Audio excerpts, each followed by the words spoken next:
Good morning. I'm Ron Thomas, Denver Police Chief, providing a brief update on a critical incident that occurred in the vicinity of the 900 block of South Hazel. What I understand is that at about 10:30 this evening, a caller reported seeing two individuals near the front of a school in the 900 block of South Hazel Court.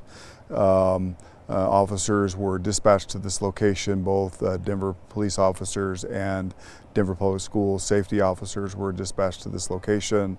Both officers arrived in a number of minutes, made contact with two adult individuals, a male and a female, that were near the front of the school.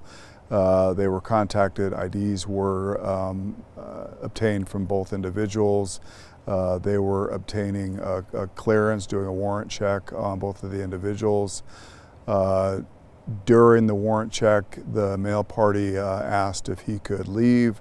Officers told him that he was not free to leave, at which point in time he began to back away and then turned and ran while producing a weapon. The officers gave chase while ordering him to drop the weapon. He did not drop the weapon. In fact, he actually fired at the officers as he was fleeing the officers. The officers then returned fire, striking the individual, who then went down.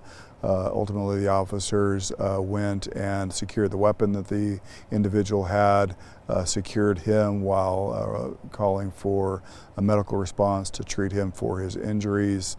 He was ultimately transported to Denver Health Medical, where the most recent update is that he expired from his injuries and is currently deceased. The officers were secured and transported to headquarters. Neither one of them were injured, so there were two Denver police officers who fired their weapons, and one Denver Public School safety officer who also fired at the suspect.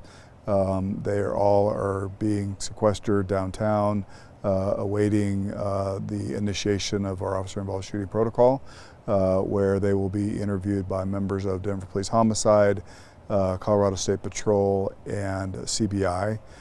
This will all be done under the watch of the Office of the Independent Monitor, and ultimately the results of that investigation will be turned over to the district attorney for their review. You said there was a female. Do we know her whereabouts? We do not at this time, and so when we began chasing the male party, the female party disappeared, and so we do have that person's ID, so we know who that individual is. So I imagine that we will be able to make contact with her at some point in time because she is a witness, but at this time she is not in custody.